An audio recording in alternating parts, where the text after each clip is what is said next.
എൻ്റെ സാറേ, ഇത് കഴിച്ചാലുണ്ടല്ലോ പിന്നെ ചുറ്റുമുള്ളതൊന്നും നമുക്ക് കാണാൻ പറ്റില്ല.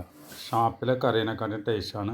നമുക്ക് തുടങ്ങിയാലോ. ആവോലി നമുക്ക് ക്ലീൻ ചെയ്തെടുക്കാം. ആവോലി ക്ലീൻ ചെയ്തിട്ട് നമുക്ക് മസാലകൾ തയ്യാറാക്കാം. ആവോലി പൊള്ളിക്കാനായിട്ട് കുരുമുളക്, പെരിഞ്ചീരകം, വെളുത്തുള്ളി, ഇഞ്ചി, പച്ചമുളക് ഇത് നന്നായിട്ട് ചതച്ച് കഴിയുമ്പോൾ അതിലേക്ക് കറിവേപ്പില, മല്ലിയില ഇട്ട് നന്നായിട്ട് നല്ല പേസ്റ്റ് രൂപത്തിലെടുക്കണം. പേസ്റ്റ് രൂപത്തിലാക്കിയിട്ട് നമുക്കിതൊന്ന് മാറ്റി വെക്കാം. അതിലേക്ക് മുളക് പൊടി, മഞ്ഞൾപ്പൊടി, ചതച്ച മുളക്, ഉപ്പ്, വെളിച്ചെണ്ണ, റൈസ് പൗഡർ എല്ലാം ഇട്ട് നന്നായിട്ടൊന്ന് മിക്സ് ചെയ്യണം. മിക്സ് ചെയ്തിട്ട് മീനിൻ്റെ പുറത്തും അകത്തും ഒക്കെ നന്നായിട്ട് തേച്ച് പിടിപ്പിക്കണം. എന്നിട്ടൊരു അരമണിക്കൂർ ഇത് മാറ്റി വെക്കണം. അതിനുശേഷം ഇത് നല്ല ഡീപ്പ് ഫ്രൈ ആയിട്ട് തന്നെ മുരിച്ചെടുക്കണം. രണ്ട് പുറവും നന്നായിട്ട് മുരിച്ചതിന് ശേഷം നമുക്കിത് മാറ്റി വെക്കാം. ഒരു പാൻ എടുത്ത് അതിലേക്ക് ഇഞ്ചി, വെളുത്തുള്ളി ഇട്ട് നന്നായിട്ട് സോട്ട് ചെയ്യുക. ഇഞ്ചിയും പച്ചമുളകും സോട്ടാക്കി കഴിയുമ്പോൾ അതിലേക്ക് പച്ചമുളക് ഇട്ട് കൊടുക്കുക. പച്ചമുളകും സോട്ടാക്കി കഴിയുമ്പോൾ അതിലേക്ക് സവാളയും ഉപ്പും കൂടിയിട്ട് നന്നായിട്ട് ഒരുമാതിരി വഴണ്ട് വരുമ്പോൾ അതിലേക്ക് കറിവേപ്പിലിട്ട് ഒന്നും കൂടി സോട്ട് ചെയ്യണം. അതിലേക്ക് മുളക് പൊടി, കുരുമുളക് പൊടി, മഞ്ഞൾപ്പൊടി, മസാലപ്പൊടി, ഗരം മസാലപ്പൊടിയാണ്. ഒന്ന് സോട്ട് ചെയ്യാം. സോട്ട് ചെയ്തിട്ട് അതിലേക്ക് ഇടിച്ച മുളക് ഇട്ട് കൊടുക്കുക. ഇടിച്ച മുളക് ഒന്ന് സോട്ട് ആക്കി കഴിയുമ്പോൾ ഇതിനകത്തേക്ക് ചില്ലി പേസ്റ്റ് ഇട്ട് കൊടുക്കുക. മസാലകളെല്ലാം ഒന്ന് നമുക്ക് നന്നായിട്ട് സോട്ട് ചെയ്തെടുക്കാം.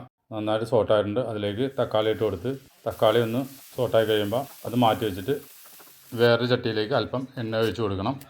എന്നിട്ട് 2 ഇല വെച്ചിട്ട് നമുക്ക് പകുതി മസാല ഇട്ട് കൊടുത്ത് നമുക്കൊന്ന് നിരത്തി വെക്കാം. അതിൻ്റെ മുകളിലേക്ക് മീൻ എടുത്ത് വെക്കുക. മീൻ നല്ല ക്രിസ്പിയായ മീനാണ്. ക്രിസ്പിയായിട്ട് തന്നെ ഇരിക്കണം. എങ്കിൽ മാത്രമാണ് മീൻ പൊടിഞ്ഞു പോകാതിരിക്കുന്നത്.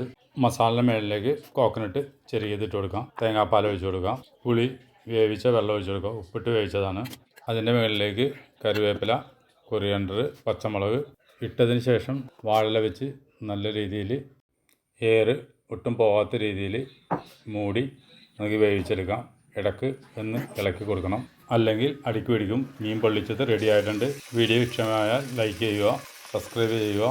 അതിൻ്റെ ഗ്രേവിയെല്ലാം മേളിലേക്ക് ഒന്ന് ഒഴിച്ചു കൊടുക്കണം. എന്നിട്ട് ഒരു പാത്രത്തിലേക്ക് മാറ്റാം. നല്ല ടേസ്റ്റിയായ ആവോലി പൊള്ളിച്ചത് റെഡി ആയിട്ടുണ്ട്. ഒരു വട്ടമെങ്കിലും ട്രൈ ചെയ്യുക. കപ്പയുടെ കൂടെയൊക്കെ കഴിക്കാൻ നല്ല ടേസ്റ്റാണ്. പുളിയുടെയും തേങ്ങാപ്പാലിൻ്റെയും ഒക്കെ നല്ല ടേസ്റ്റ് മീനിലേക്ക് കയറി പിടിച്ചിട്ടുണ്ട്. മീൻ വേണമെന്നില്ല, അതിന് ഗ്രേവിക്ക് അത്ര ടേസ്റ്റാണ്. ഗ്രേവി കൂട്ടി മാത്രം നമുക്ക് കപ്പയോ ചോറ എന്ത് വേണമെങ്കിലും കഴിക്കാൻ ഈ ഗ്രേവി മാത്രം മതി. മീൻ നല്ല സോഫ്റ്റ് ആയിട്ടുണ്ട്. നല്ല ടേസ്റ്റിയായ പൊള്ളിച്ച ആവോലി റെഡി. ഒരു വട്ടമെങ്കിലും ട്രൈ ചെയ്യുക.